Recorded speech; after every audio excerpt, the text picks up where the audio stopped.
योगी जो कहते हैं उसमें वो कितना करते हैं? जो मंच से बोलते हैं क्या योगी भूल जाते हैं या 4 कदम आगे बढ़कर करते हैं कार्रवाई?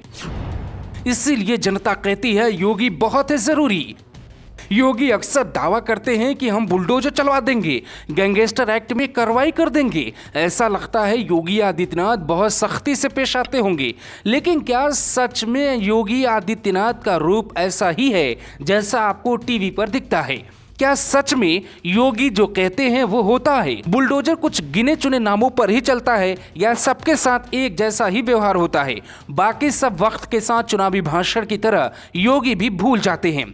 बीजेपी जब घोषणा पत्र बना के दावा कर रही थी कि यूपी में अपराध खत्म कर देंगे, तब अंदाजा नहीं था कि मुख्यमंत्री बीजेपी से योगी आदित्यनाथ बनेंगे, जो बीजेपी से 4 कदम आगे चलेंगे और वो कर देंगे जिसका अंदाजा नहीं था। तो योगी क्या वाकई में जो कहते हैं वो करते हैं? इसकी सच्चाई जानने के लिए आपको 2 मिनट देना होगा। साल 2019 में सीएए और एनआरसी को लेकर लखनऊ में प्रदर्शन हुआ था। सरकारी संपत्ति को नुकसान पहुंचाया गया। तब योगी सरकार ने लखनऊ में प्रदर्शन में शामिल उन लोगों का फोटो लगा दिया था जो पुलिस पे पत्थर चला रहे थे और सरकारी संपत्ति को नुकसान पहुंचा रहे थे। तब योगी आदित्यनाथ ने दावा किया था उनकी संपत्ति कुर्क होगी या वसूली की जाएगी। लेकिन सच में क्या ऐसा हुआ? तो आइए हम देखते हैं। सीएए के खिलाफ प्रदर्शन में हिंसा करने वाले 27 लोगों पर योगी सरकार ने गैंगस्टर एक्ट के तहत कार्रवाई की। ज्यादातर दोषियों से सरकार ने संपत्ति का हिसाब किताब भी कर लिया। पहली कुर्की की कार्रवाई हुई लखनऊ के धर्मवीर सिंह और माह-ए-नूर चौधरी की संपत्ति की।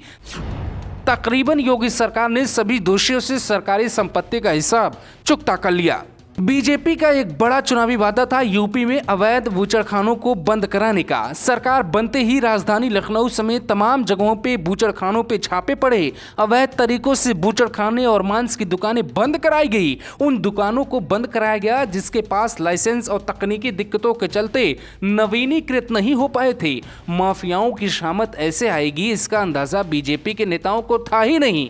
योगी के मुख्यमंत्री बनने के बाद से लगातार यूपी में माफिया राज खत्म करने पर जोर दिया जा रहा है। कोशिश के बाद अंजाम क्या है ये आप बेहतर जानते हैं। माफियाओं पर बड़ी कार्रवाई हुई और आज अपराध अगर कम हुआ है तो इसमें माफियाओं के खिलाफ योगी की मुहिम का बड़ा हाथ है।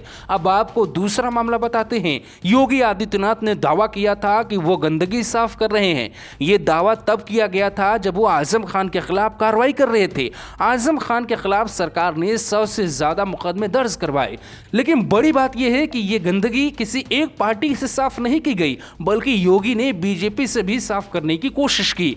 बलिया में कोटे की दुकान को लेकर तथाकथित बीजेपी नेता पर गोली चलाने के आरोप लगे। योगी आदित्यनाथ ने बड़ी कार्रवाई की। मुख्यमंत्री योगी आदित्यनाथ ने उस वारदात को गंभीरता से लेते हुए एसडीएम सुरेश चंद्रपाल, पुलिस क्षेत्राधिकारी चंद्रकेश सिंह और मौके पर मौजूद तमाम पुलिसकर्मियों को तुरंत निलंबित करने का आदेश दिया था और दोषियों के खिलाफ कठोरतम कार्रवाई के आदेश दिए थे, क्योंकि योगी बदले के नहीं बल्कि बदलाव की भावना से काम कर रहे हैं।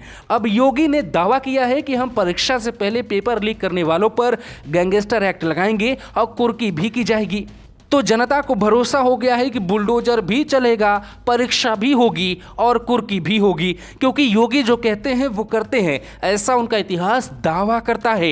योगी आदित्यनाथ बीजेपी में थे, उन्होंने कहा था वो आरक्षण के खिलाफ है। बीजेपी ने महिला आरक्षण कानून को लेकर कांग्रेस का समर्थन करते हुए लोकसभा में व्हिप जारी किया था, लेकिन योगी आदित्यनाथ ने साल 2010 में अपने वादे से हटने को तैयार नहीं हुए और आखिर तक वो टस से मस नहीं हुए। आखिरकार बीजेपी को ही पीछे हटना पड़ा था। इसीलिए योगी आज से नहीं हमेशा से ऐसे ही हैं, जो ठान लेते हैं वो करके रहते हैं। Bureau report, global Bharat TV.